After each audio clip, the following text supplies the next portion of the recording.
হাতের কাছে যদি মাত্র 5 মিনিট সময় থাকে তাহলে আপনিও তৈরি করে নিতে পারেন মজাদার এই স্যুপ নুডলসটি। এখন আবার অনেকেই বলবে স্যুপ নুডলসের আবার রেসিপি দেওয়া লাগে নাকি, এটা তো সবাই পারে, একদম সহজ একটা রেসিপি। আরে ভাই, আমি জানি এটা সহজ একটা রেসিপি, তবুও আমি যেভাবে স্যুপ নুডলসটা রান্না করি আজকে আপনাদের সাথে সেটাই শেয়ার করব। রেসিপিটি ভালো লেগে থাকলে দেখবেন, আর যদি ভালো লেগে না থাকে তাহলে নিজের মতো করে স্কিপ করে যাবেন।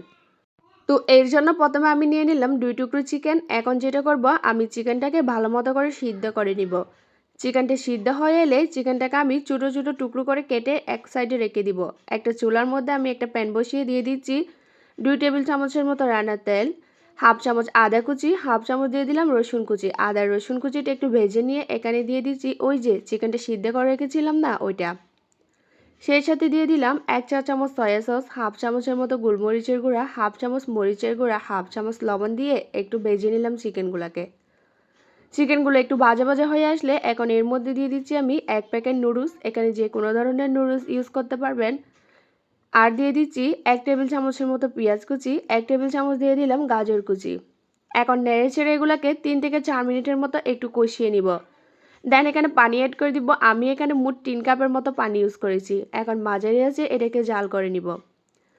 যখনই দেখবেন এই পানিটা এরকম ফুটতে শুরু করেছে তখনই এর মধ্যে অ্যাড করে দিলাম 1 প্যাকেট মশলা, ওই যে নুডলসের প্যাকেটের মধ্যে যে মশলা রাখা না ওইটা।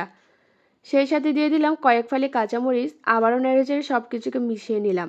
এখন কর্নফ্লাওয়ারের মিশ্রণটা তৈরি করে নিব। সেই জন্য আমি হাফ কাপ পানির মধ্যে 2 চা চামচের মতো নিয়ে নিলাম কর্নফ্লাওয়ার।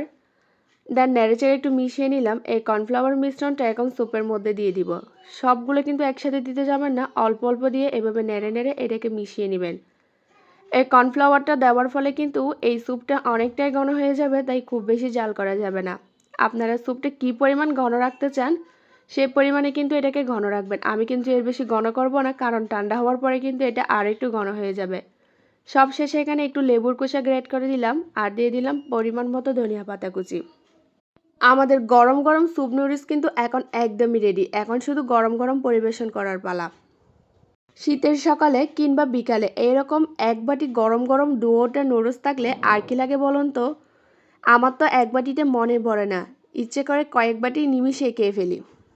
এই স্যুপ নুডলসটাকে আমি আরেকটু মজাদার করার জন্য উপর থেকে কয়েক টুকরো সিদ্ধ ডিম দিয়ে দিলাম আর অল্প একটু লেবুর রস দিয়ে দিলাম। এতে করে কিন্তু এই নুডলসের টেস্টটা আরও দ্বিগুণ বেড়ে যায়।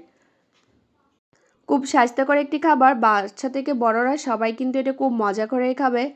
তো কেমন লেগেছে আমার আজকের রেসিপিটা অবশ্যই কমেন্টে জানিয়ে যাবেন। আমার রেসিপিটি যদি ভালো লেগে থাকে লাইক কমেন্ট শেয়ার করতে ভুলবেন না।